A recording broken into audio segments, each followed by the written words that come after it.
A very warm welcome to everybody. And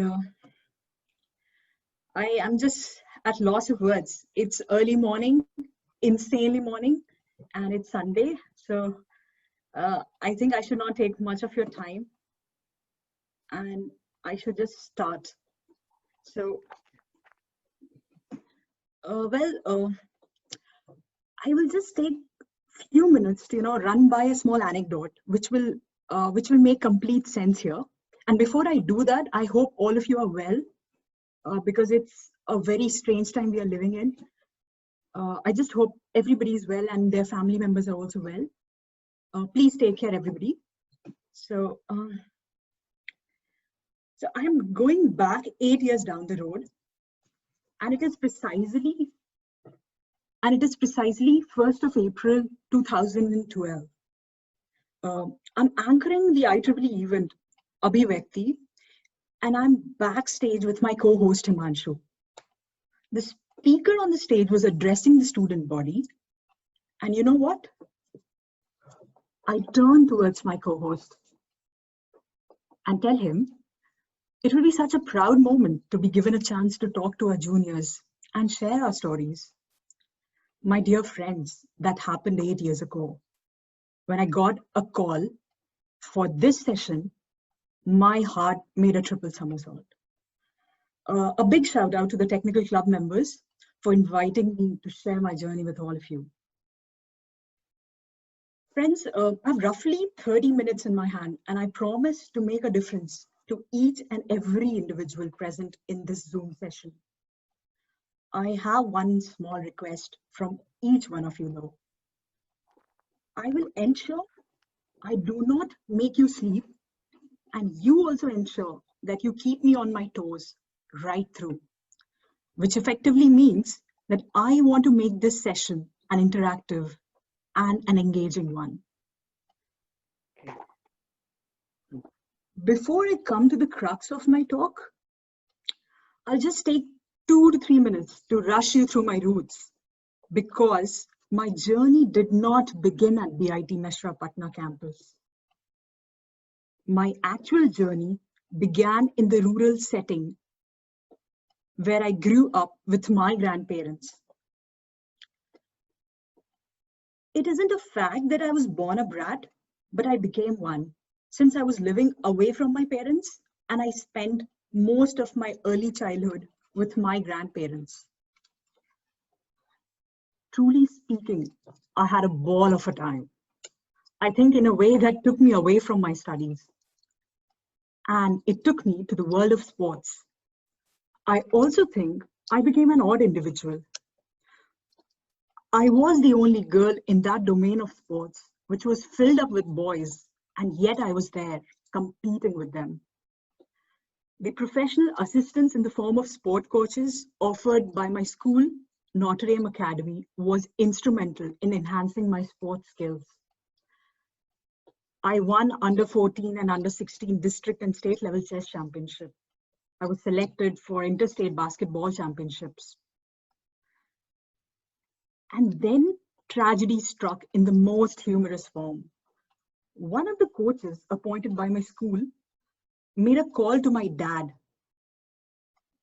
Without even introducing himself properly, he began asking questions about me. And you know what the questions were?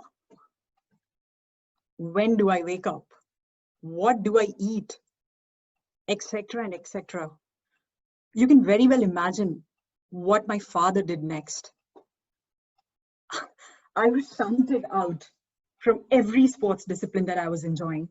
In a flash, my entire sports dream ended, and the real academia career began there.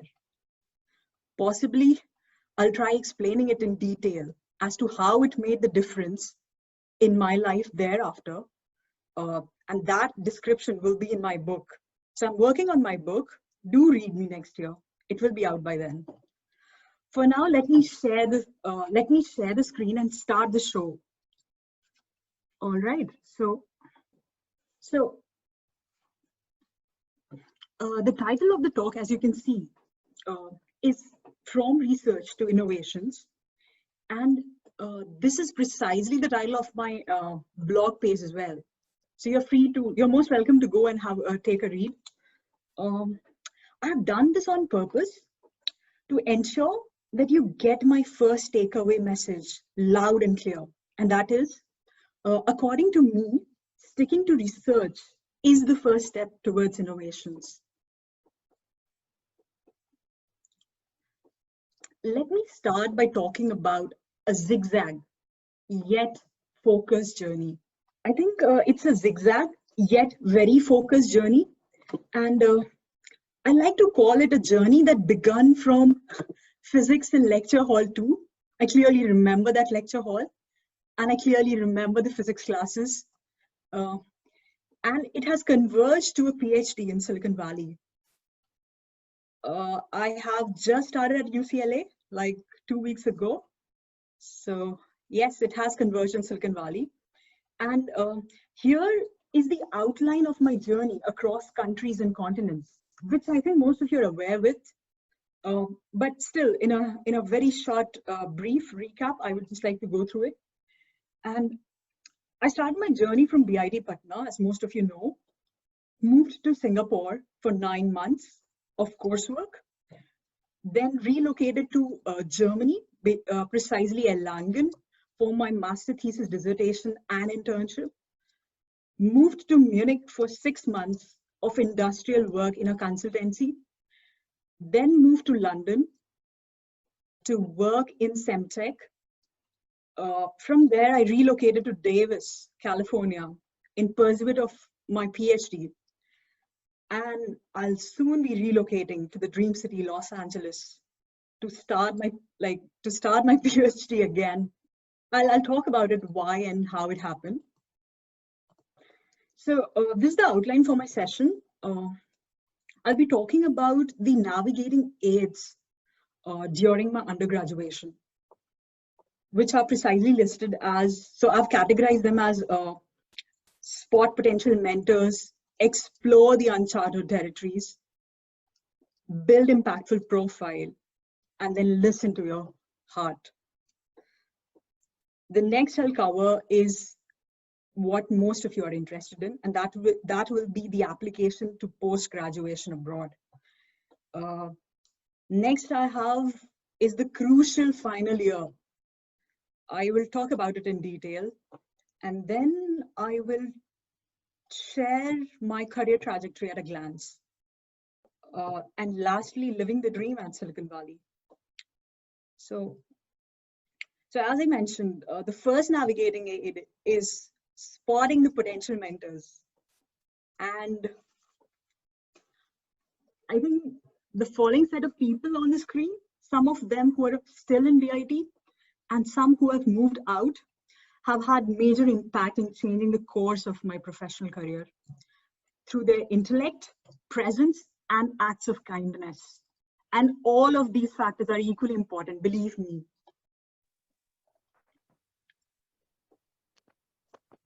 I next want to let you know with this slide, with the help of this slide, that I was somebody like you. I wasn't a geek or a nerd or a bookworm. I was proud to be the bad apple. I was officially coordinating with the mass bunks. And yes, I was a cricket freak. Have been kicked out of class a couple of times. But then that's part of college life and you don't want to miss those.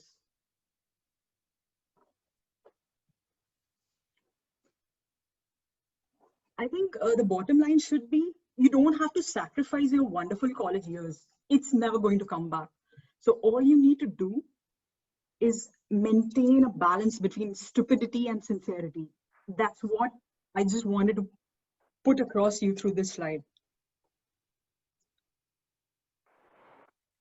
The next one here is about exploring uncharted territories. I think until we explore life, we explore many things in life in all dimensions, we'll never figure out what we are converging at or what we really like. So I would encourage all of you to go out there and explore the uncharted territories instead of just sticking to your course materials.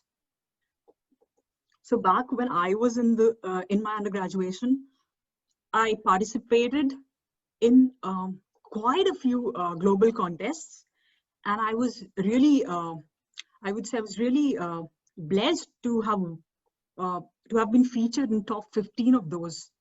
In top 15 for two of those. One was IEEE Presidents Change the World competition, and the other was Create Future Design contest. They did help me in my later applications for MS abroad. So I didn't do it with that intention, but then you should drive, you should go with the drive. And the drive was curiosity and exploration. The next was serving as a secretary for the IEEE student chapter. I thoroughly enjoyed it. I thoroughly enjoyed working with the core team members, and it was hell of a journey because we really pulled back some of the lost points of the chapter, and Abhivyakti was initiated for the first time under our leadership, I would say. And next is training and internships. I don't know why I put this on the slide, but I still feel one should go for training and internships. It opens your views to the outside world, the perspectives you get from such experiences. You also kind of see where your knowledge, intersects with the practical world. I am pretty sure we don't gain as much as we would like to gain from these trainings and internship, and that's why I don't want to emphasize to the top. I just want to put it in your head that you must do a couple of internships. And I really want to be very honest in this session, honest as well as show you the flaws. So everything which is perfect need not be perfect. It has a lot of flaws in it, and that's okay, because imperfections is what drives us. So I would say I didn't fetch all these internships on my own. Of course, there were contacts associated. There were back and forth emails, but you have to follow up. You have to follow up. So I got an opportunity with Hale. That was through contacts and contacts, but at the end, you follow up, you show the interest. And the last one was Bell. Again, you cannot get into it like that because it's not a paid internship, it's a training. You just get to see it. And so yeah, so do some internships and training to widen your horizons, I would say. The next on my set of topic is building impactful profile. By this, what I mean is do something worth doing, like bamboozle yourself and the world around you. So I ended up participating in an Olympiad, electromagnetics Olympiad to be precise, by the IEEE APMTD chapter. That stands for Antenna Propagation, Microwave Theory and Techniques. And this is the Kolkata section which organized it. You must go and visit their website. Like, they do hell lot of technical and research stuffs, and they're the premier institute in India. So you should do check out. So it was a two-stage Olympiad, I would say. It was a two-stage Olympiad, and I was in my 6th semester.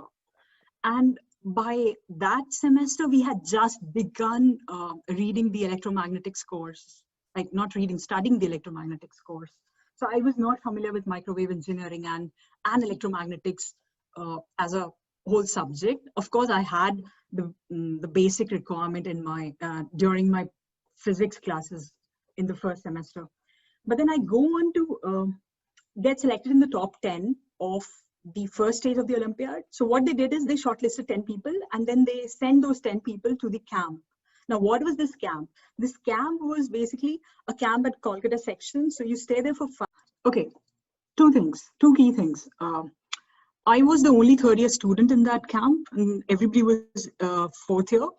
I learned a lot interacting with them, with the cohorts especially, and 2 of them had already got an admit from foreign university. So that changed my whole perspective. So it was as though I was out from a well of my own and I'm seeing the big picture.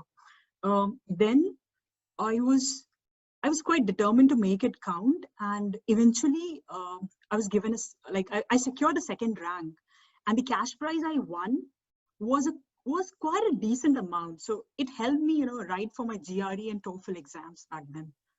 So yeah, it was a game changer for me, and I carried that momentum with me. That is very important. You carry momentums in your life. So okay, so I carried on with the momentum from there, and I came back feeling overwhelmed, but at the same time, I knew I had lots to do in terms of trying to figure out how to go about pursuing this. So what I do is I come back and I talk to a couple of my faculties who were working in electromagnetics and microwave engineering that time. And I was really lucky. So I was lucky in the sense that there were a couple of faculties who were working towards their PhD.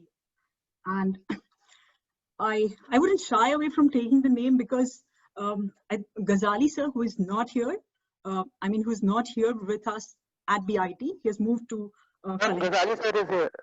All right. He's in the participants. Yeah, okay.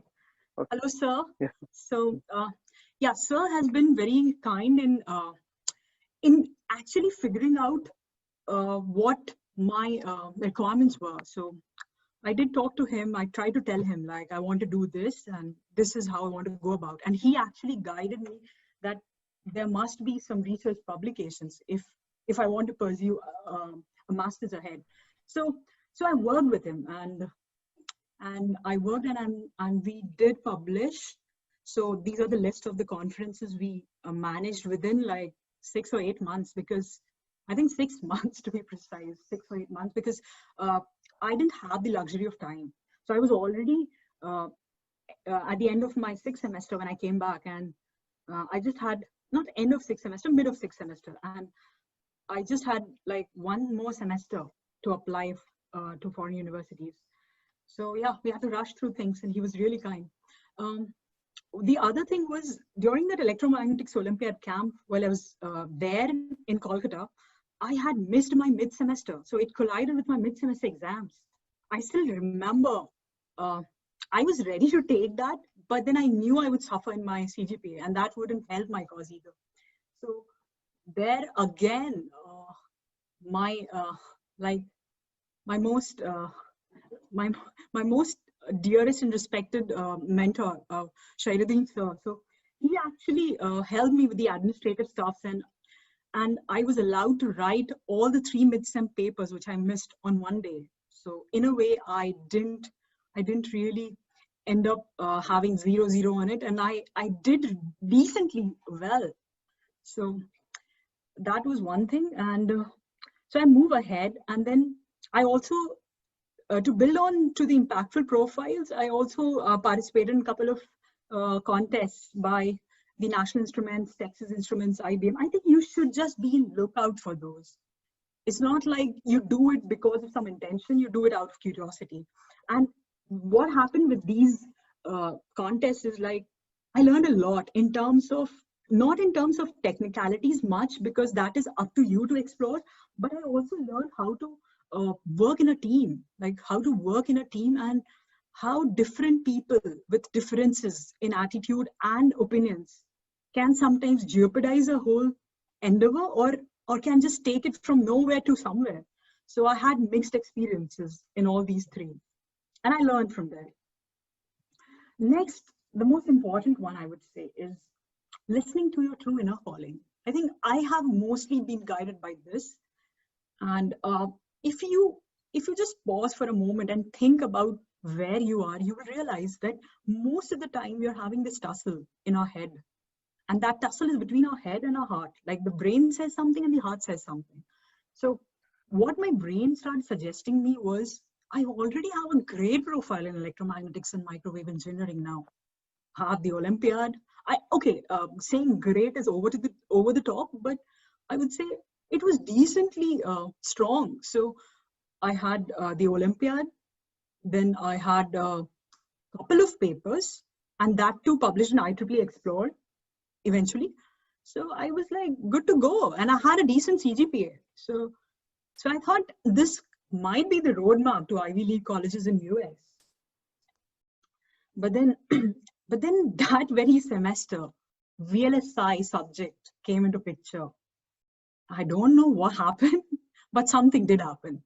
And I got excited to explore that to the extent that I started watching videos from outside our domain, like from outside our subject matters, plus reading about it in general, trying to gauge the industry, how is the future and how it impacts. And I mean, what can I say? Like, I think whenever there's a tussle between head and heart, it's always the heart. You should follow the heart. And I think I'm reminded of the famous quote from Steve Jobs, which has stuck with me a great deal.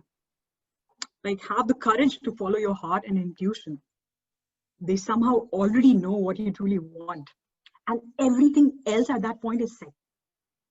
So what I did, I would call it a bold move when I look back. I went with my heart. So knowing nothing about IC design or VLSI that time, and starting from scratch, and in fact going on to do my final year project in that. So the next up is what most of you have been waiting for, and this is the post-graduation application abroad. So what I've done here is I've taken a very systematic approach. So in my view, there are like 7 factors. So I've written those down under this column, requirements. And then what I've said is whether it's a strength or a weakness, or I'm not sure about it. So I have done this analysis based on my profile that time. You can do it. You're most welcome to do it on your own. So what I've done is the bottom line, after compiling this table, I found out that there is one magical rule, and that is if in case you end up having a strong yes in the strength section, a strong yes, not a yes or a no. Like I have a yes or a no, you can see. So if you have a strong yes in almost like 4+ or 5+ factors of these, I am telling you, you will get a real good university for your MS in US. In my case, I think I was still not sure. So CGPA, let's talk about my case. So CGPA, I had a decent CGPA, 8.60 by the end of the 8th semester. So like my whole engineering was 8.60 now. And I don't know whether it's a strength or a weakness, because I like to quote something here.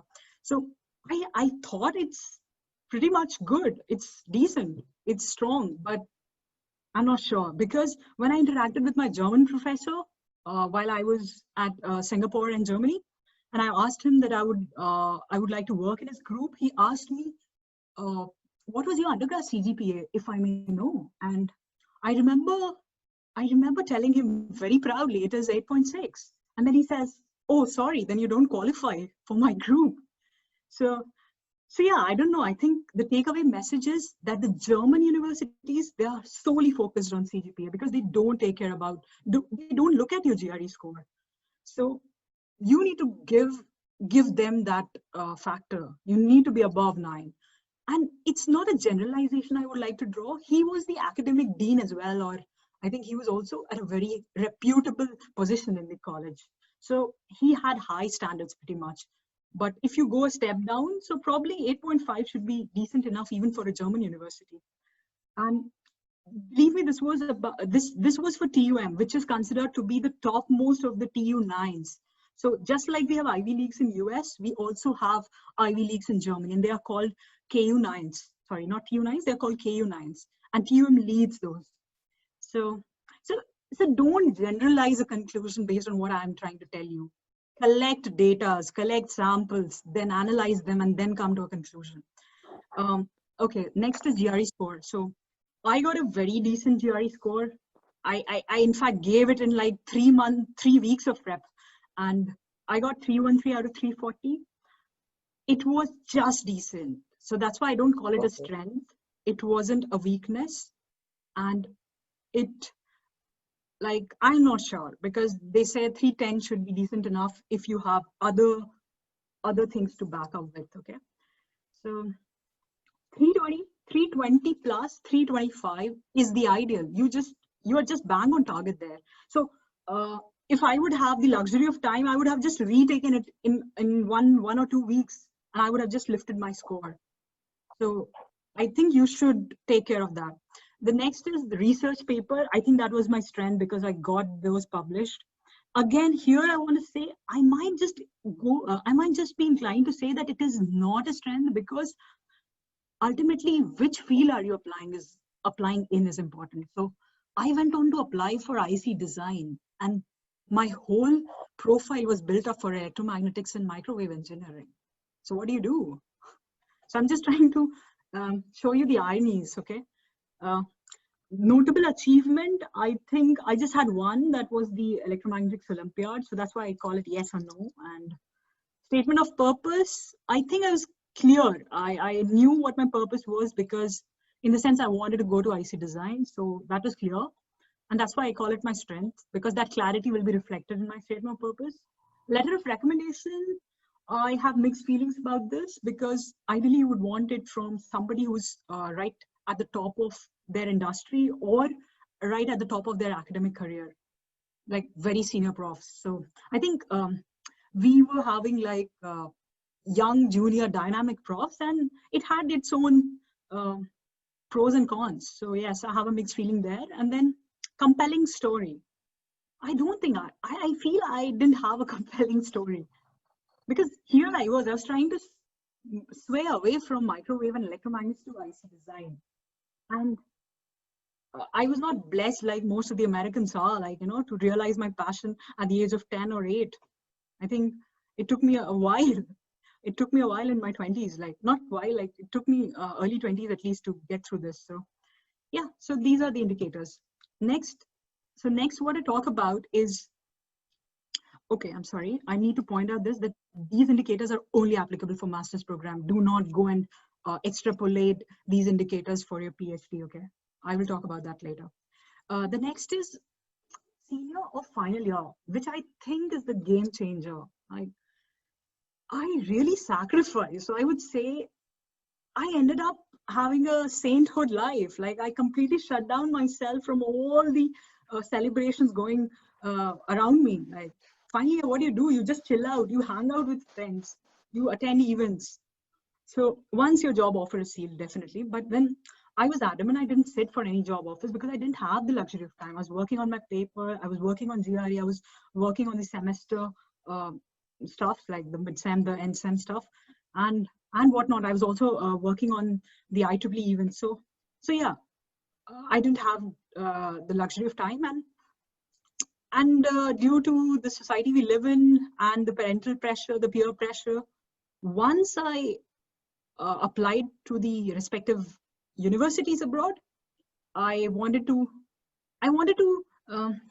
calm down my parents, and I actually sat for the first company for the first company that came that time.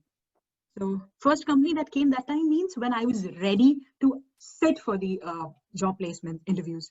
So it was really towards the end.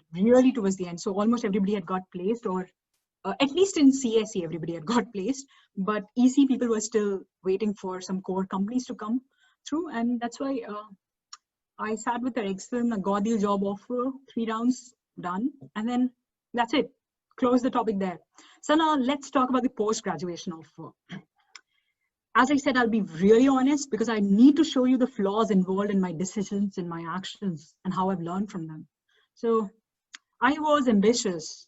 I think I was over-ambitious. So what I did is I applied to the Ivy Leagues. As you can see, Stanford, University of Michigan, Ann Arbor. So I mean, of course, University of Michigan technically does not count as an Ivy League, but it is right there at the top. And the EC department is amazingly solid. So yeah, you can see the list here. And see the admits as well on the right. So yes, as you can see, I've applied for the specialization, integrated circuits in VLSI, and closely related fields like microelectronics and EDA stuff. And I got 3 admits, okay?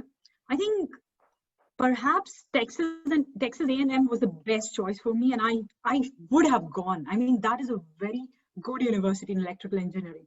It's just that the destiny did not want that. So the outcome of Texas A&M came real late. In fact, when I had already committed to number 3, which is highlighted because that's where I joined. So it came real late, and that's why I think I missed onto the bus there. But I have no regrets. Believe me, I have no regrets. Why? Because I wanted to go into a program which would expose me to digital integrated circuits and analog integrated circuits simultaneously, because I hadn't done any such coursework in my undergrad. You guys are lucky because the course has been redesigned over and over again. And that's why I wanted to emphasize that I wanted both the exposures in that coursework, in the coursework I was trying to pursue, so that I can then decide which way to go. And this program, it's German Institute of Science and Technology, that's what GIST stands for, and TUM Asia's Technical University of Munich, Asia. So it's a joint degree program between Nanyang Technological University, Singapore, and TUM, Germany. And I think I'll talk about it later, but what I'm trying to tell you is that that was the primary reason I went for that. And the other reason was I was offered joining scholarship. So 3 people out of a cohort of 30 were offered joining scholarship, which was a great deal. Like, I think I didn't even spend more than what you guys are spending now in your undergrad. So yeah, from my pocket, I really spent very less for this master's. The other thing is, I want to emphasize that I also got a 50% graduate research assistantship from Rochester right at the joining. So I had an interview with the dean. So I was so adamant about getting funded for my master's that I started writing emails to the universities who accepted me. So I wrote emails to the professors of that department, and they did interact with me, and I ended up securing a 50% scholarship there, but I didn't go because it was way too much. New York, it is, and it's just beyond a middle class family's reach. So yeah, I didn't want to take that risk. The next thing is, so this course, oh my God, this has been a hell of a journey.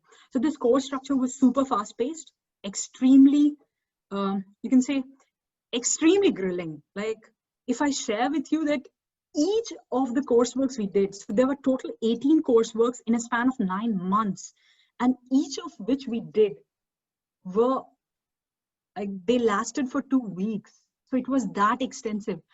Believe me, 2 weeks didn't mean that they will not cover what you covered in 6 months' time in a semester. They covered everything. And I don't think I was ready for that, because my cohorts, they were extremely competitive, like the people, my peers.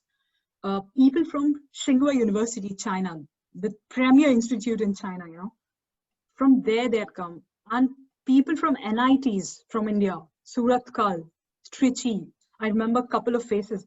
And then there were these bunch of people who were experienced in VLSI. So they were already in Qualcomm, Texas Instruments, Broadcom in South, like in Bangalore. And then they had come for this master's. So you can understand how I was thrown back, like, in the sense, I had imagined something in my mind, and then I come here and I'm nowhere. Like, I am not even when I compare myself, I felt so inferior. But then I kept constantly pushing myself in my mind, and then I started working. I started changing my strategies. I didn't perform well in my very first exam, but then hell of a journey. I took control, and at the end of the first semester, my CGPA was the highest, and it was very much important because we had the provision of getting DAD scholarship. And DAD scholarship was available based on your performance each semester. So I had to be on my toes. And here again, I want to point out, I changed my strategy because I didn't do well in the first subject, and then I changed my complete strategy, and I ended up with a 4.78 on a 5 scale, and that too in this course. That was like a huge deal. And then destiny strikes in the most ruthless manner. There was this course called Design Methodology and Automation, which supposedly are not included in the first semester results, but it got included that particular semester, or something like that happened.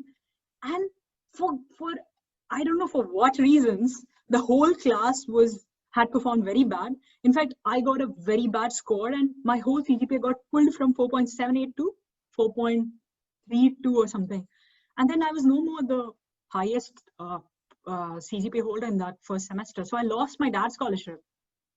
Strange things. So yeah, that's the flaw, imperfections I want to show you guys. So now what do you do? You're like, all these while you've been anticipating for the scholarship, and that's how you've planned your journey, but it's gone. So then I change my strategy, and then I say, okay, from the next semester, it's no point working on the CGPA because the cumulative CGPA will again be less, and I will not win the dad scholarship.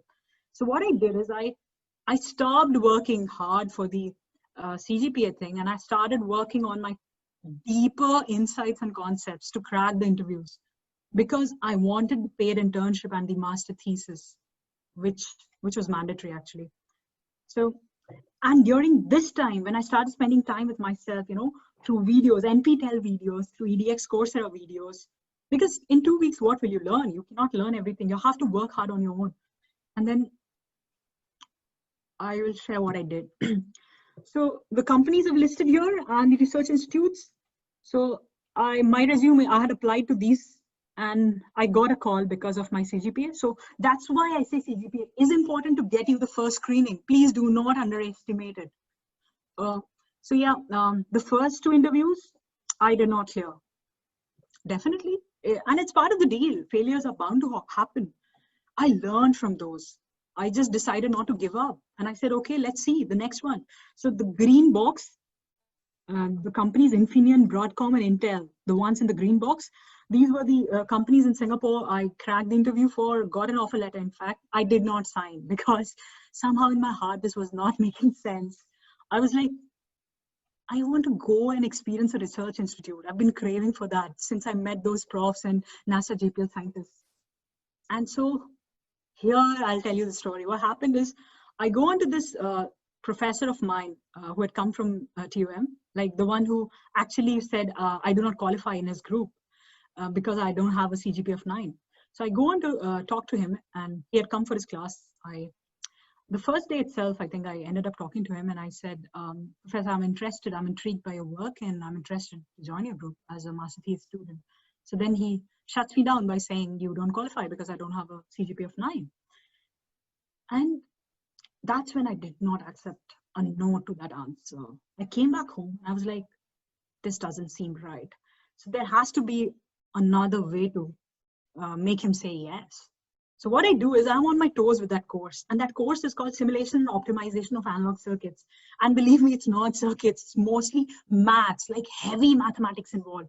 Because it's like using programming and using automation to crack the analog circuit design stuff. So I had to review a lot of mathematical concepts, which I had completely forgotten after my first or second year, because that's when we do mathematics 1 and 2. I did that work. And then in the 2 weeks, I don't know, I was on my toes. I left an impression on him. And here I go, like I receive an email from him on his own. Like it's not even me asking him again. He himself comes back to me and says, well, I think you should apply to these research institutes. They are much more tailored to what you're looking for, and they are more reputable than my group. And he actually told me about IMEC and Fraunhofer. I didn't know about them earlier. So thanks to him, like I found mentors even outside India. And yeah, so that's what happened. And yeah, again, learning curve. So I did not fare well in my first interview with IMEC. IMEC is a research institute in Belgium. It's a premier microelectronics research institute. So I did not make the cut there. And the second one was Fraunhofer. And I learned from IMEC because I didn't have much options. I just had IMEC and Fraunhofer. That's all I knew. So I cracked the Fraunhofer one and I was good to go. And that's the whole journey. So next, I'll speed up because we are running out of time. So I go on to Fraunhofer to pursue my internship and master thesis, which is, as I said, the internship was a mandatory one, 3 months of internship and 6 months of master thesis. That was how the course was designed. We were open to apply anywhere and get admitted. So I tried my hands in Singapore and in Germany, and those were the companies as I listed here. I tried my hands on, and so Fraunhofer. I was working as a student in Mitarbeiter. What it means is it's basically a student employee, a fancy name for graduate student research assistant or a graduate student researcher. And I worked on a potential patent project, and I'm proud of that. Although, what it did is, when I look back in hindsight, I see uh, it didn't allow me to publish. So I don't have a publication in my master thesis. Although the work was really solid, uh, work was solid in the case that the work given to me was really challenging and solid. And I think I did a decent amount of justice to it. I was for the first time using 55 nanometer CMOS technology node. And so these are the facts. Let's talk about something which you might be interested in. Uh, Internship, I was paid around 750 euros per month for the 3 months. And master thesis, I was paid around 1500 euros per month. And believe me, that was like extraordinarily high from all of my friends who were getting in companies. So I think research, whosoever says that research is not financially rewarding, I would say correct yourself. It depends on which group you're working with, how intellectually challenging your work is. The more intellectually challenging your work is, the more you're paid. So it's that kind of a relation, be it in industry or be it in research. Behind the scenes, I need to point out another flaw here. So my dissertation should have completed by 6 months. But what happened is I took it a little bit lightly because I thought I have a good profile, I'll get my job easily. And then I didn't get a job. Like, I started applying late and I was not getting calls for my interview. So visa was a big issue. So then I took a call, and what I did is I talked to my supervisor at Fraunhofer and my supervisor at TUM, and we decided, I proposed the idea of extending it by 3 months so as to cater to my job applications, and they agreed for it. So thanks to them. So I extend my dissertation. Downside is the graduation date on my degree is not April 2016 as it should be. It is April 2017. But who cares? I didn't care because eventually I was able to end up with a full-time job in those 3 months. I started making my resume in German language. So I had to change my strategy. So it's very much important to update your strategies based on what you're seeing. It's like you're seeing the signals, process those signals, and take actions. Stay in Germany was hell of a journey. Every month I used to go out with my friends for trips. So yeah, so I enjoyed the Munich Oktoberfest, enjoyed the Venice Carnival, went to the Kuchenhof, like they call it. I think this scene is this scene is also there in DDLJ movie. So they shot the movie there, and it's beautiful, the Spring Garden. And then the Alps, hiking in the Alps was the most rejuvenating thing I ever did. But the major important challenge was the language barrier. So once I started my job in Germany, I realized that I couldn't socialize with people because I started taking language lessons, but it will take some time for me to be adept at it. So then I started hunting for a job in an English-speaking country. And that's when this happened. So 3 rounds of interview at Semtech. Semtech Corporation is a big famous company. You are most welcome to check on your website. It caters to various different business units, and I was working with a business unit which was working on optical switches for data centers. So we were working at the junction between electronic photonic integration. I was on the electronic side, but we were catering to the data center requirements. All these Google, Amazon, Microsoft stuffs. All those data centers, if you look at the racks, they need those. So yeah, I was working on that. I was working on the design, the receiver side and the transmitter side of optical transceivers. So yeah, I was employed as an R&D analog IC design engineer. I'm proud to say that I was the youngest and the only female designer. I shared the workspace with some of the brightest minds. Brightest, I mean real brightest. Products from University of Cambridge, University of College London, Imperial College, University of Edinburgh. Like, I am just not naming the university. I'm also trying to tell you that the interaction I've had with these people, like, had just given me again a wow, like what kind of concepts and fundamentals they have. So it pushed me harder to work on my fundamentals, I would say.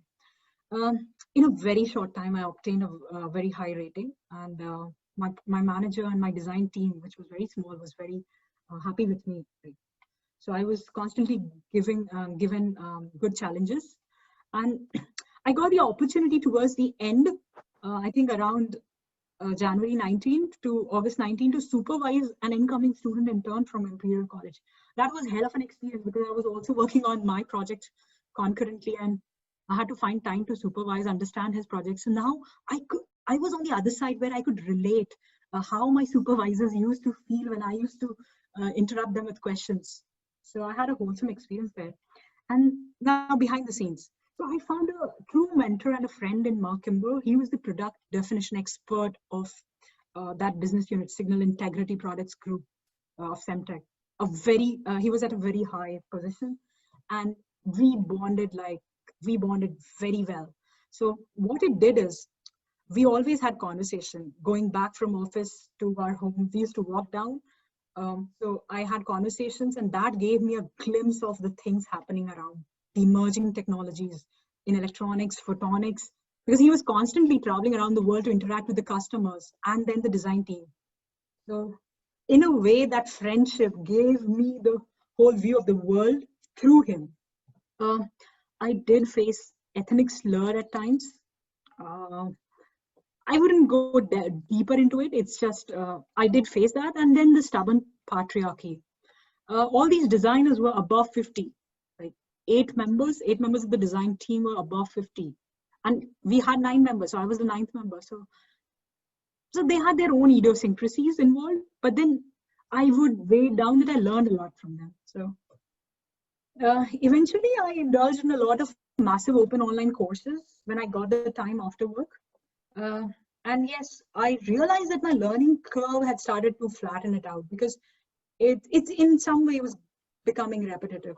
Oh, by the way, on the right hand side, you see an image, and that is of a fancy dress competition we had in office. That was my first month probably, or second month, and we had this. So yeah, it was a new experience for me. Okay, so in UK, I did a couple of things. I of course went live into the World Cup 2019, although I was very disappointed with the performance of India. I had a fan moment. Like, I watched Roger Federer ride like say 10 footsteps from my place, from where I was sitting in the stadium. So that was a dream come true. Then important thing, I tried my hands on golf. I didn't like it. It is very different from cricket. Please don't confuse yourself. It looks like cricket, but it is not. And then the chess championship. Yeah. So I resumed my chess passion after a long while. And there was this intra-office chess championship, and I defeated the Essex County champion in the finals. So I had a great time there. Last slide, probably the penultimate slide, is about living the dream at the Silicon Valley. So what I did, I quit Semtech. I quit Semtech in August 2019, and actually in July 2019, because I had to give a 1 month notice. And I forged ahead with my plans. So when I narrate this story to my friends, they ask me, what made you do that? Was Semtech not paying you well? What was it? Because the role was very intellectually very demanding. So you cannot say that you felt really bored. So yes, I'll answer to all those queries. Definitely Semtech was paying hell lot, like based on what I was doing. So you won't imagine, within 2 years of my time at Semtech, I was actually earning an annual salary of 56 lakhs. So that was hard for me to give up that role and go for a PhD. And that is when, but at the same time, all those discussions with Mark Kimber, broadened my horizons. And as I said, I'm a bit ambitious individual. So I always want to find something that keeps me ticking, the thrill. And that is when I realized probably it's the time to make a call where you work at the intersection of photonics and electronics, and get a PhD in that, so that you have more flexibility in your life ahead. You're not bound to one domain of circuit design. So yeah, that was the calling, and I contacted a couple of the seniors who were working in as a PhD student in US in the same field, and I would like to name it like one of the seniors, Anirban Samantha, and he actually offered a great insight into how things are moving in photonics in the States, because I already knew the situation back in Europe. I didn't want to do a PhD in Europe primarily for the reason that a PhD in Europe would be like a 3 years program, and it would be like more like an industry. You're given a problem statement, you work it out. While in US, you are left for 1 year to figure out your own path. I wanted that exploration. As I said, I was driven by this exploration thought. So I, in a strange manner, I just applied to UC Davis because he was there at UC Davis and he told me about this prof.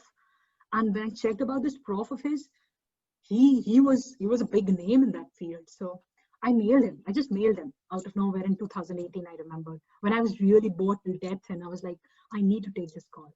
So 2018, I mailed him. And within 3 hours of my mail, I get a very encouraging reply from him. And then from there on, fast forward, we set up interviews within a week, 2 times interviews, everything done. We are like, he's fully convinced to bring me on board very quickly. But then at the same time, I was confused because I didn't want to become poor, or I would say financially impoverished from that extent. It is a respective thing, poor. It is not like you really become poor. It's just that 56 lakhs annual salary to I don't know what. So that was a call. And then I decided, let's pause for a moment and fulfill some of my financial obligations and then take this call. So I deferred my admit from 2018 to 2019. I also had a serious situation at my family end, and I wanted to take care of that. Would not be comfortable talking about it here. So that was the main reason for me to defer it. So I deferred the admit. By then, the GRE score had expired. Wow, welcome to the world of hassles. So yet the professor, he was so adamant in bringing me. He ensured that all these was not a problem, and I was on board. So I came to UC Davis in September 2019. My just started career in US took another level, another high point. So what happened is I applied for, I actually won this IEEE Solid State Circuit Society Rising Star 2020 award. This is one of the highest award in my field because Solid State Circuit Society is one of the premier institutions we look forward to, and we read papers and journals from this, and it's a highly acclaimed award. And they did it, so they selected amongst a cohort of graduate students, PhD students, postgraduate students, and young industry professionals with 2 to 3 years of experience. So amongst that pool, worldwide, so the applications were accepted worldwide. They selected 20 people, and I was one of those. So I'm completely honored and humbled by this award. And then I also won the Best Teaching Assistant Award with the EC department in UC Davis. So that gave me my first teaching assistant experience. I really loved it. Some of them were in person, some of them due to COVID were on Zoom, but both were challenging in its own way. And I learned a great deal. So many of you must be thinking, what made me quit my PhD from UC Davis? So 9 months into my PhD from UC Davis, I realized that this is not what I was looking for. So I was constantly evaluating my own growth, my own understanding of what the people in the group are working with. And then I realized that my inclination was still towards circuit design. Like, it was my love. It was my first love, I would say. So somehow I was still drawn. Couple of courses I took in UC Davis again drew me back into circuit design heavily. And then at the same time, my professional pursuits, my work style did not match well with the group I was working in. And I had a very mature conversation with my supervisor. And I told him that I don't want to waste any more research funds of his on me, because somehow I feel that we both diverge from our professional pursuits, because he's more focused towards photonics, and he's trying to include the electronics part, but it's dedicatedly photonics. And I want to be at the junction where I can do my electronic stuff as well. And So yeah, I conveyed all these very in a decent manner, and he took it in the decent manner. So we had a very mature conversation, and we parted our ways, and we parted beautifully in the sense that, of course, we had hard feelings. He must be having hard feelings, but it is not like I burned the bridge. So I did not burn my bridge at Simtech when I left them, because I was pursuing higher studies, and any good individual or good manager would encourage me to do that. I again did not burn my bridge at UC Davis, and then I'm here at UCLA. So yeah, and in strange circumstances, I have been admitted to UCLA, as in both my GRE and TOEFL scores had expired, but based on the academic profile I'd built up, my professor at UCLA didn't shy away from putting me through the Dean's Special Action. And it was kind of a dream, in the sense that whatever I used to see in English TV series like Suits, I had seen a couple of those guys who used to talk about how Harvard, MIT deans used to go through all those application pool and then select a very few. And here in front of my eyes, that happened. I got a mail from the dean about the admit. And so technically I'm supposed to start this fall 2020 at UCLA, but I've already started. So 2 weeks since August, I've already started UCLA. Last but not the least, my support system. They need a real mention. I think I've been driven all through these while with my mom's intuition. I think because I am here because of my mom. She has backed me all through the way. And my maternal aunt especially, they have been great friends. And my friends from DIT.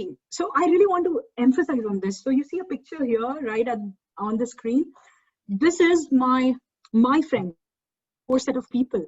And believe me, I'm proud to say that all of these people are doing extraordinarily well in their career. So on the left, you have this guy, he's Pramod, he's working with McKinsey as a senior business analyst. And he's, at the moment, he's been working in Australia, Singapore, and now he's in Luxembourg. Bharat, I think he's one of the guy you should be look out for if you want to go towards the GATE and the public services here in engineering. So he secured a rank of 99 in GATE, and he's presently with ISRO. So he had a journey of Bell and a couple of more, I think Bell, and then now he's in ISRO. This is me. And then this is Antariksh. So he's in mechanical department. Oh, by the way, all these three people whom I talked about, like myself and the two guys, they are from EC. Mechanical department, Antariksh, he's doing exceedingly well. And he has already started his PhD last year at Denmark University. And I am just waiting to see what kind of great innovations he does, because he's one genius mind.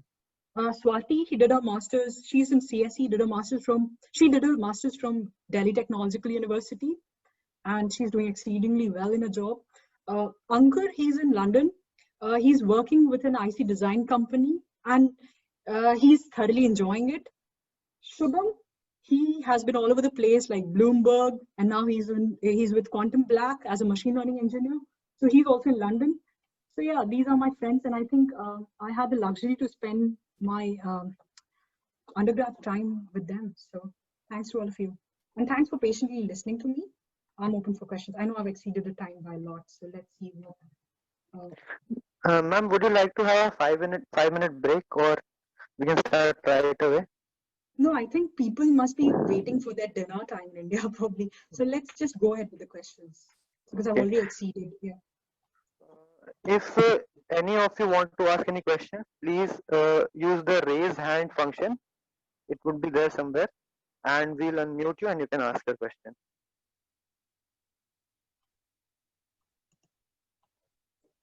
Okay, Sambhavi has a question. Right. Okay, Anirban or Apur, if any of you. Sambhavi, please ask. It was a great session. I thoroughly enjoyed it. I wanted to ask, I am in my second year CSE. I am Right. from SRM University, Chennai. Okay. I wanted to ask, when you started working on the papers in your undergraduate, what was going through your mind? Like, I also want to publish in my undergraduate, and I'm a little hesitant because nobody around me wants to go in research. Okay. Yeah. I think we are on the same page then, because I remember back when I was there, I could completely relate to your question. So I think the Olympiad gave me a high in my confidence as well. So the earlier shyness in me, to approach people, I always wanted to work with research papers, but then I was a little bit hesitant because we are backed down by this thought key. Uh, should I ask the professor? He might just say, "What have you done so far?" Or I mean, we end up thinking about a lot of negative stuff which just holds us back from doing what we really want to do. So what I would say is, irrespective of what the others are doing, what the other person will reply to you, I would say just go out and reach to them. Tell them, like, you have to figure out a little bit on your own, like what you really want to work on. But if you're not able to do, that's not a problem, because in India you have the flexibility to talk with your professors, and there are some of them, like, spot those people. So as I spotted 6 of them, they were really open to my conversations at any time I wanted to. So that's why my first and important suggestion is, when you navigate your undergraduation, spot those mentors quickly. In your first, second year, you should be able to spot them, so that by the end of third year, you know whom to approach. As I said, Shambhavi, what I worked on was, I got the momentum from the Olympiad. So that is my journey. That might not be true for you. So what you need to do is, you need to reach out to seniors on LinkedIn, talk to them, like, see what kind of profile they have built up, explore those fields on your own, because we are living at the time of internet where everything is available. So explore those on your own, and then see whether this intellectually drives you. Does it make you feel good about it if you want to pursue ahead? There is no harm in at least trying it out, right? And then once you know that, okay, maybe let's say you want to work on DSP, let's say some DSP stuff, but you're not sure what exactly in DSP. That's all right. Go to the professor, go to the seniors, strike conversations. I Yeah. would just say, I would just say, explore the resources you've got. What we do is we just crib that we are not into the Ivy Leagues of India, and that's why we are here. Come on, everybody has a story why they have the capacity to change it. So unless you interact, you broaden your exposure, you will not converge to something you've been looking forward to. Yeah, You because get my point? yeah, Yeah. all the time I think I'll be approaching this professor from IIT. I'm thinking maybe I should first complete the prerequisites to their courses.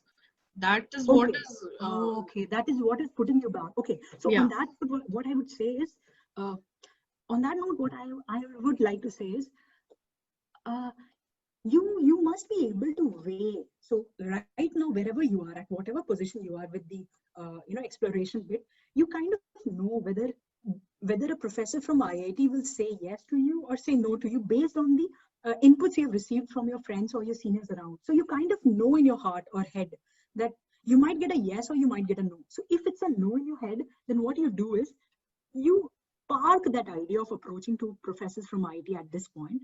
Talk to professors in your institute itself. I think there will be one or two out of the number of professors we have, and then, or even if they're not ready to take you for a research work, they will give you some insights because they have some experience. Believe me, if they're at this position, that position, even though some of them might not be doing justice to it, they have the exposure, so they can tell you something in bits. And then what you do, you come back and process that as well and prepare yourself. I think follow up with massive open online courses like NPTEL, uh, EDX, Coursera. So let's say if you want to approach ex-professor from IT, go onto his website, see what he's working on. Um, take not do not take the time to complete the entire coursework. Okay, pick up here and there certain parts, certain fundamentals, and then write in your email to him. There is no harm in writing an email. Either he will reply or he'll not. Write an email to him, say that you've done this bit, and the rest will be, you are on to the rest once. So shoot an email, follow up with those emails, because professors at that position, they get dozens or thousands of emails. So you have to constantly follow up with the emails. That is the crux. And don't shy away from reaching out. Until you reach out, you will not converge to what you essentially want to work on in your research paper. And you have to spend time on your own. I don't think anybody is ever going to, because even my friend circle, I didn't find people. I didn't find anybody who could actually work for a research paper. Everybody was more concentrated towards their own thing. Some MBA, some UPSC, some job placement. So everybody has their own thing. So take bits and pieces from these sessions like this. Try to find out a path. So my takeaway would be for all of you guys would be, start indulging into a lot of explorations in your first, second, third year. After that, please sit down with yourself and converge to something. Try. If you're not able to converge on your own, try hard, meditate, think about it, pause, and then converge at something if you really want to pursue your career ahead. Because it's not going to happen magically, one after the other. It never happens magically. Although it looks from the other side that it happened magically for me, it didn't. You have to think about it, okay? So I hope I've answered, Shambhali. Yes, ma'am. Thank you so much. Okay, no problem. Okay. Anshu has a question. Please, Yeah. Apoor, can you please unmute her? And then Pratyush. Okay, first Anshu. Anshu, go ahead. Anshu, Anshu has been unmuted. Ma'am, I am from BIT Patna. My question to you is, what are the opportunities after GATE exam? Look, since I have not been there, but I just heard from my friends, so I am telling you based on what I've heard, and I have not digged on myself. So Anshu, it's very good that you are motivated towards GATE. Opportunities are multifolds. So one is you can go into the public sector, like the Bell. So I'm hoping you're from ECE, and even if you're not, EEE has a lot of public sector organizations. So with a very good rank, like under 100 rank probably, or in fact under 50, it's very competitive.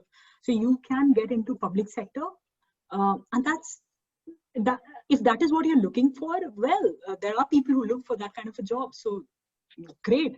And the other option is for MTech. So if you want to go for MTech into IITs, NITs, then GATE is the way. IASC Bangalore, or you have to have a very high GATE rank, nearly 2-digit or single digit, I would say. So Okay.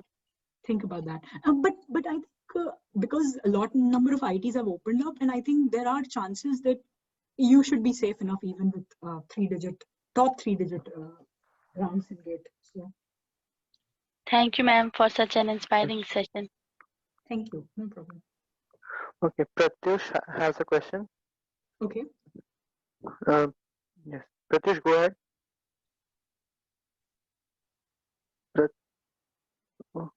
Pratyush, you have been unmuted. Hello. Yeah. Hi, Pratyush. Uh, Hello, ma'am, and very good evening. I am Pratyush Harsh from BIT Devghar. Okay.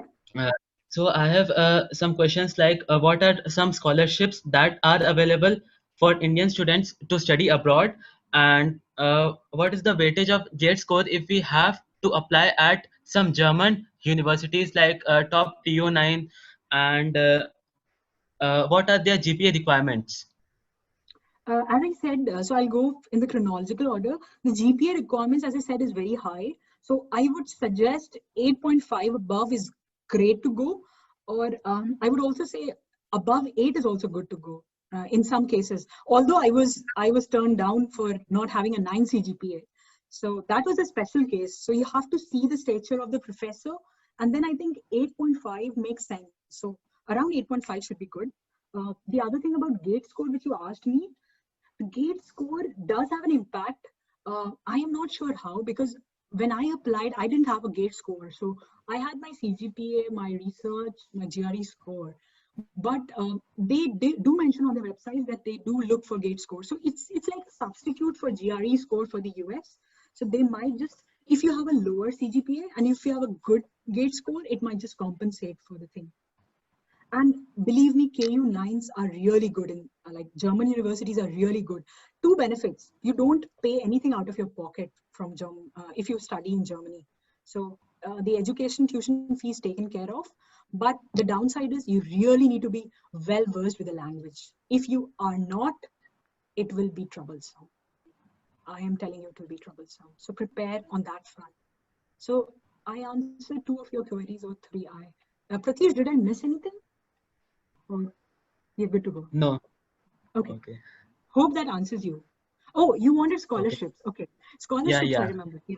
So scholarships, if you wanted to know about scholarships for German universities, it's the DAAD, DAAD. You are most welcome to Google on it. Okay.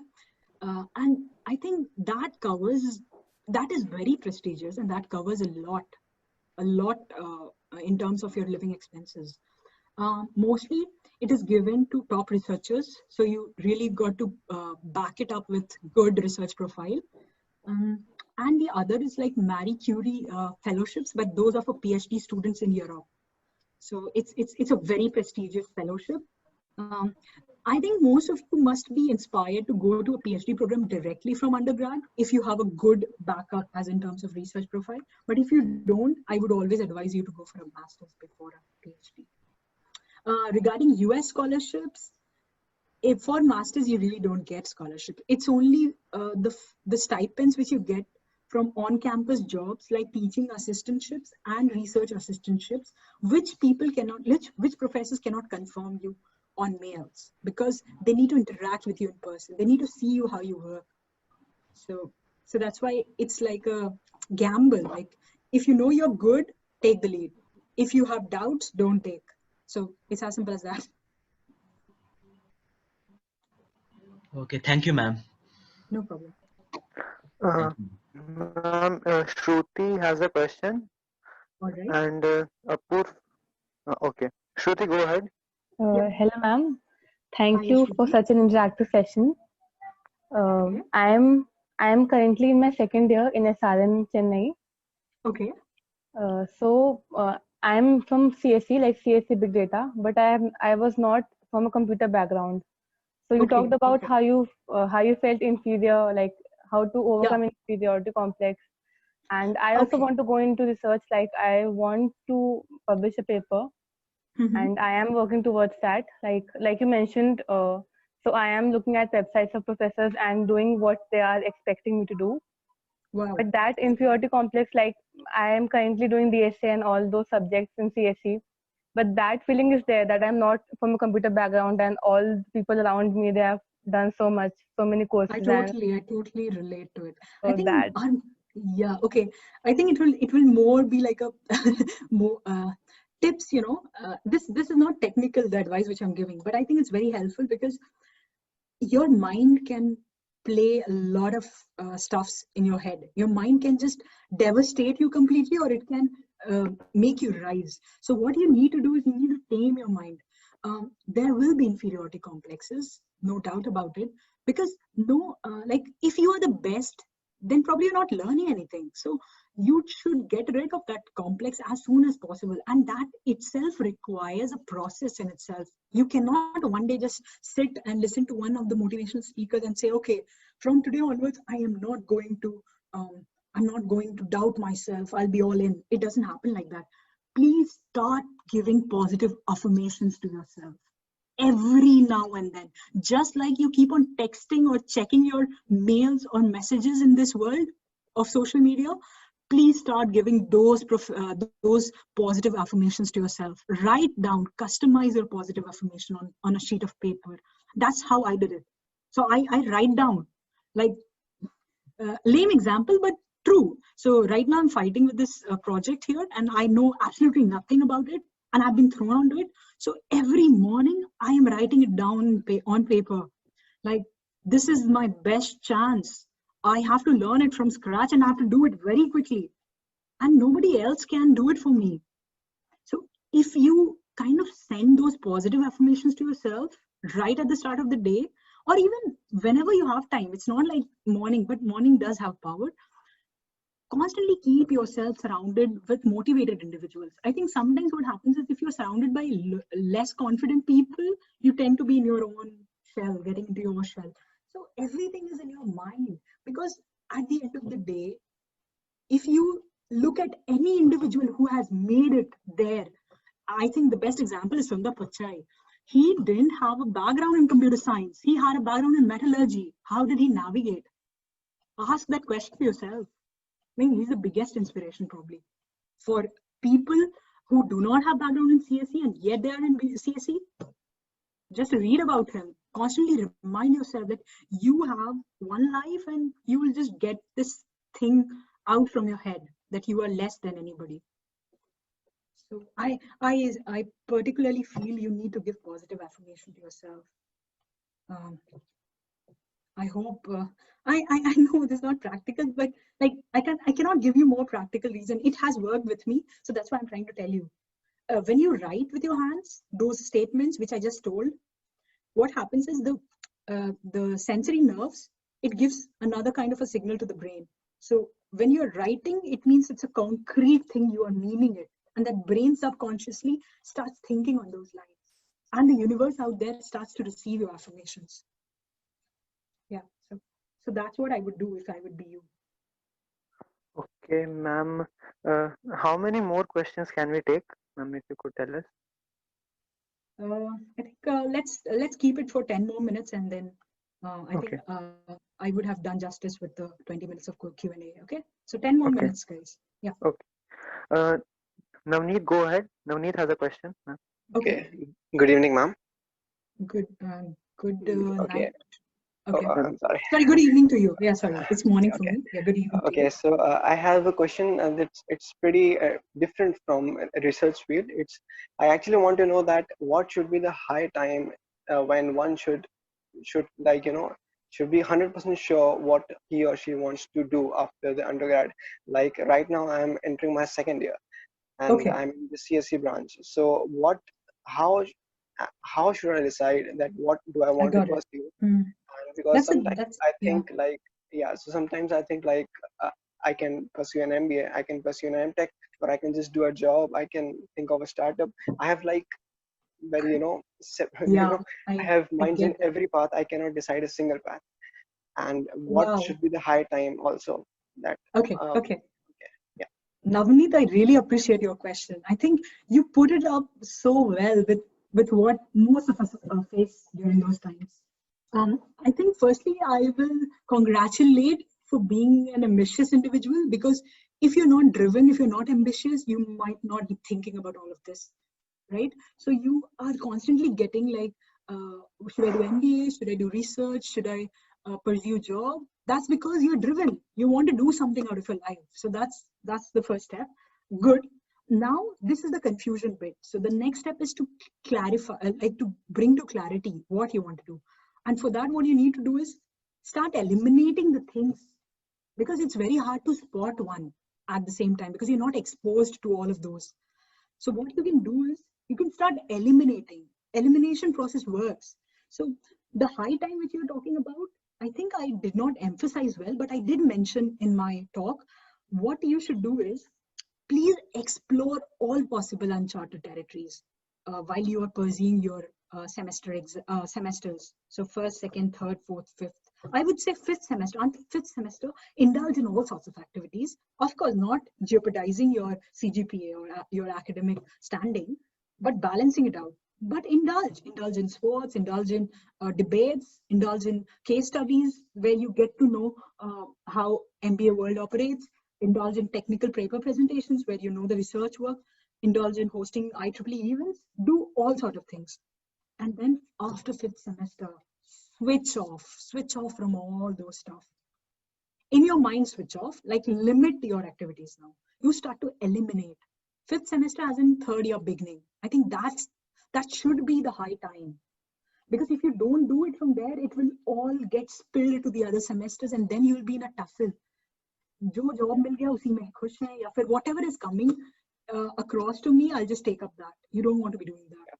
Yeah, so that's what I feel. If you want to take control of your direction, I would say indulge in all sorts of activities in the first and the second year. Okay, and from third year until the fifth, sixth semester end, you have got that time flexibility. Start to eliminate and start to converge at something. So naturally, this doesn't happen until you're like superly blessed or like you are the prodigy or whatever. So this naturally doesn't happen. So what you need to do is, in the world of distraction, you start eliminating. You start eliminating, and then you will see that you're left with two or three doubts in your mind. That well, my strength coincides with this, and this career looks promising to me, but the prospects ahead is not that fulfilling. Okay, so there can be hell number of confusions, right? So confusions can just stem from anything. So what then you need to do is you need to sit down. You need to sit down and weigh your options. Talk to individuals who have been through that phase. Gather datas. By question and answers, by talking to them, you actually gather their insights. Need not be that you apply directly, but at least it's there in your subconscious mind, because when you are taking that decision, you will use that information wisely to take your decision. So I think everything boils down to being how smart, intelligent individual you are. I don't know what all of you understand by intelligence and smartness. Intelligence doesn't mean you get a super high grade of 9.8. Intelligence means you can see through things in life. You can make your decision based on logic and not emotions. So Navneet, I would say at max, by the end of 5th semester, you should make it. You should just eliminate at least 4 of them, 2 of them. So a better strategy, like a practical strategy, would be do completely divergent things in your first and second year, or in one semester and the other semester, and then you will realize within a semester that, okay, this doesn't click with me. So there and then you are ready to eliminate. I am not able to give you exact example, but I think I've gone through this process. So yeah, I was also inspired by, not inspired, but it was instilled in me from my parents, maybe, that because I was not in an Ivy League, so maybe I could go for an MBA and then, go for, or I was drawn to UPSC right from my school days. I loved history and civics, geography. So I thought I would go there. But then till second year, like, I didn't pay much heed. Till first year, I didn't pay much. First year, I did pay heed to MBA and this thing, UPSC thing. But second year onwards, I realized I was drawn towards the subjects. So what I did is, like, I started eliminating unnecessary baggage. I realized MBA doesn't work with me. I'm not that kind of a person. And I was seeing all around me about the news, so that also didn't work with me, UPSC stuff. So yeah, then, so if you do something in one direction for one semester, you will completely understand that why you want to pursue ahead, or you want to just terminate it. And be quick in your decisions. Don't unnecessarily wait.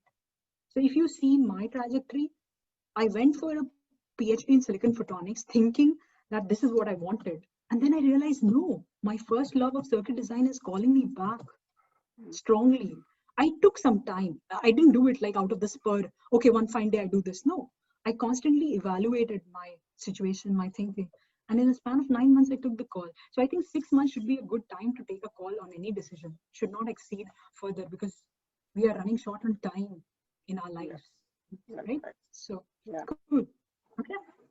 Yeah. I hope that makes sense. Yeah, and just you suggested that I should, talk to people and talk to individuals. Yes. So yes, on that note, you had a friend. His name was Bharat, I guess.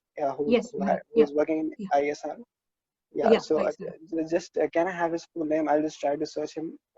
Sure.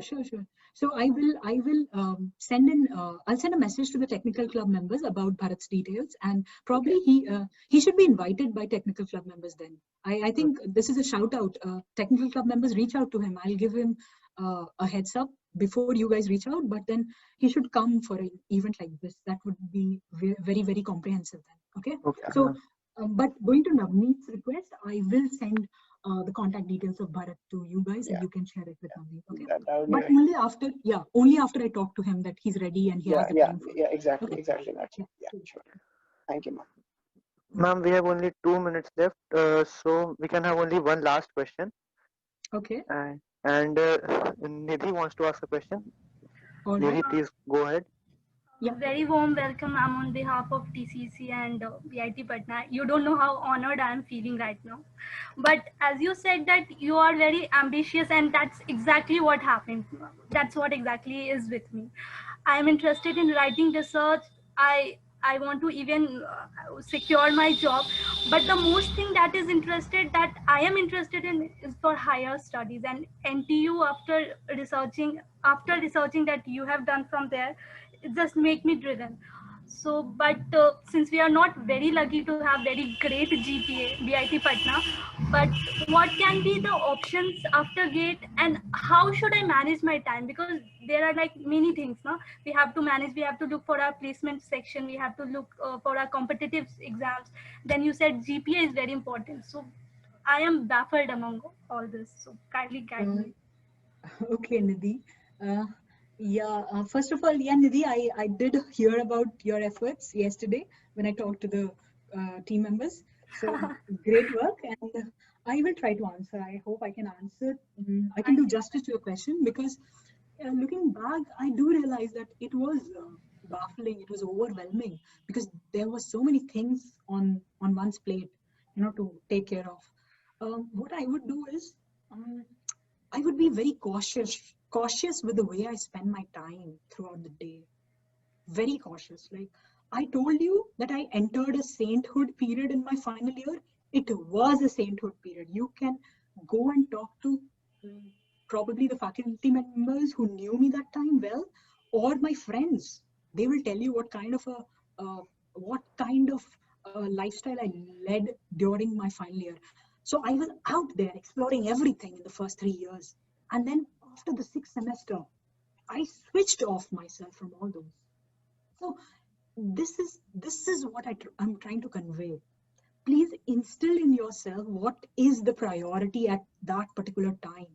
And once you spot that, please indulge your time, your energy, invest in it completely. Until unless you invest in that, how the hell are you expecting a result? I mean, this is a completely, like what I'm trying to say, Nidhi, is CGPA is important, okay? And why I'm reinstating it, because we have been instilled this thought back in college, कि अरे यार ठीक है ना चल जाएगा. चल जाता है, सब कुछ चल जाता है, trust me. But do you want to actually chalao or do you want to run? So it actually depends on that. Your first requirement should be, if you are below 7, then your first requirement should be get your CGPA back in track by the end of the 4th year. I don't know what you have to do. Maybe you're just left with 2 semesters. But history, like things have been created by people, by ordinary individuals like us, right? So we can pull back things and at least get a decent 7.5, 7.9 by the end of our 4th year. So if you are on that note, then you should do this. But if you're already around 7.58, then stick to that. Ensure that you touch 8 at least. But I'm telling you not to put you in the back seat. Above 7 will do. Okay, above 7 should do. But I'm not sure what kind of reputable universities will take above 7. So you need to be at least 8.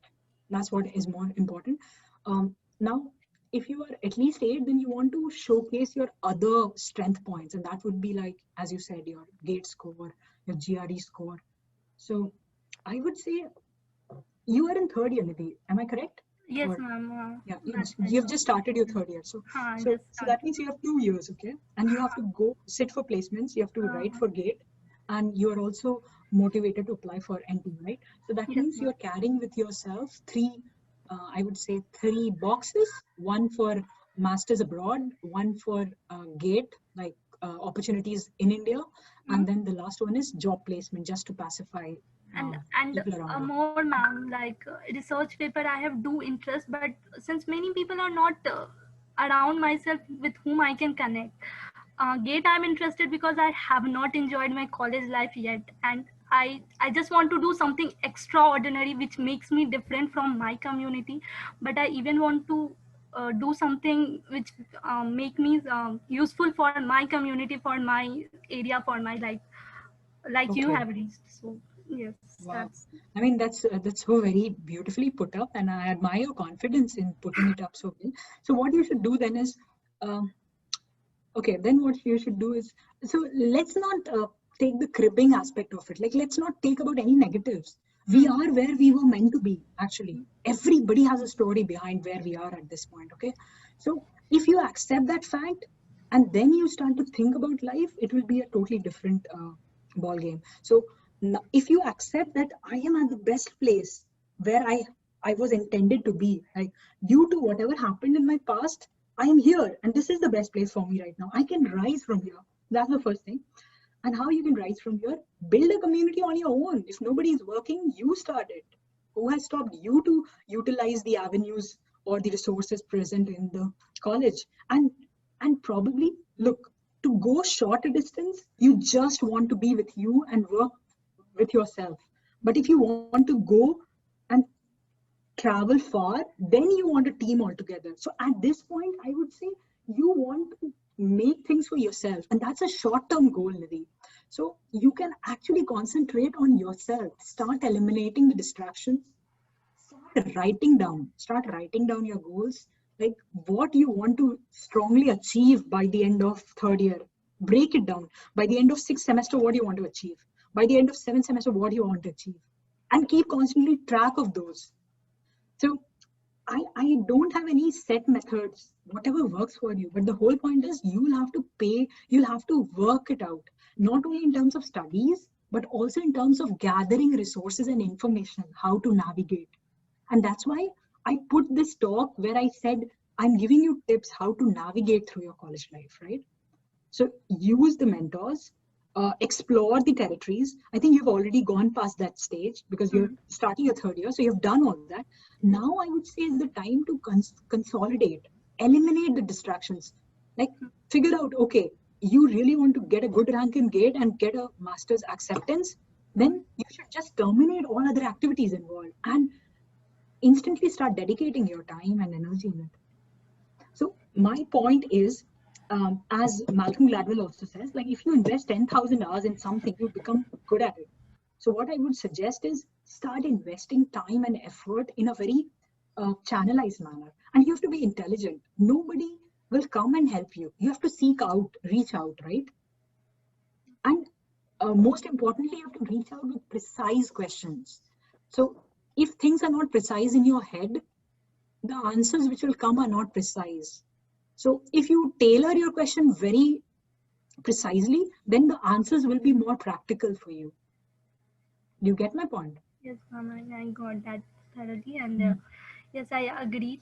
The major thing where I lack is time management, but then you said that I should actually cut all those other activities which are actually consuming it's my very time. hard. It's very hard in this distractive world, but then you constantly want to have a feedback system where you monitor your activities. If you don't introspect, then you will never correct yourself. You'll just go on living life like that. You want to correct yourself. So that means you're giving yourself the signals that you did certain thing yesterday and that was not right because it just led you far from what you want, from what your goals were, right? So when you give that signal to your brain, then your brain should act. It's very simple. We humans just complicate. Willpower cultivation is also very simple. It's just that we are not ready. We are not wanting the thing to happen very strongly. Once you are driven by curiosity to explore something, or once you are driven that you will make this happen, who on earth will stop you? No distraction, nothing can stop you. It's just that I think you should revisit this question that how strongly do you want to achieve that goal? Having that goal is one thing, but how strongly, on a scale of 100, how would you rate? What is your strength? Are you dying of it? No, you're not. So the moment you start dying for it, that's when everything starts to work out. In fact, the universe majestically starts to send messengers to help you. That's what I witnessed. But for that to happen, you really need to die for that. Die from that thought of having it, okay? If that makes sense. Thank you so much, ma'am. And you don't know today how many people must be honored and how many answers you have solved definitely will change their track path. And it's so lucky to have a mentor and an alumni like you. Thank you. Thank you. Thank you to you as well and to all of the people who participated. I hope certain things were taken straightforwardly by all of you. Like my takeaway messages were clear. And I just want you to accept 3 things, which I'll just summarize. The first thing is don't accept no to an answer. There are zigzag methods and number of ways to conquer the same things, to conquer the brilliant things in the world. It might not be straight like the ones you're seeing for other people. You might have a totally different path, and that's okay. So Don't accept no for an answer if you really want that, okay? And stick to research. That's the first step towards innovation. Stick to research. And then take risks. That's game changers. Take risks. The challenges will come along, and make connections, make fruitful friends, have a support system which you can lead on to. That's it. That's all I have. Okay. Yeah. Thank you, ma'am. Yeah. All right then, Harshit. Thank you for giving me the honor. And I would just like to say thank you to all the technical club members. Like, guys, I am just trying to test my memory whether I remember your names. I remember Bhargav, the vice president. Thank you, Bhargav, for your video. I had to make this official because this guy was very creative, and I think there were a couple of more students who held him with it, or he was the sole one. But anyways, so I really like that. Mehul, I think he's the finance person, if I'm not wrong. Yes, ma'am. Yeah. Okay. So Mehul for managing the finances of the technical club. I remember Sachin. I remember Sachin Ishan. Ishan is the one who reached out to all those people, all the students who are participating here. So a big shout out to Ishan. You've done a fabulous job in following up. Sachin has been supporting these members, if I'm not wrong, Sachin. Yes, ma'am, and he's also the webmaster handling the website. Yeah, yes, he's the one who corrected me. So he's the webmaster who completely transformed the website for you. And he says he has been a little strict on the first years, but but then I think excellence demands that. So, and Nidhi, I've also heard about you that you have been taking care of the faculties. So you have been the like the interface between them and the faculty. So that's good. Who else I've missed? I think I've missed. Tell me whom I've missed. Come on.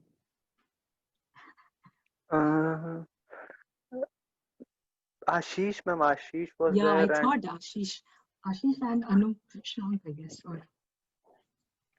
Ma'am, actually, many were working behind the scenes, but yeah, it's difficult to mention all of them. Yeah. So I would just like to extend all of you guys.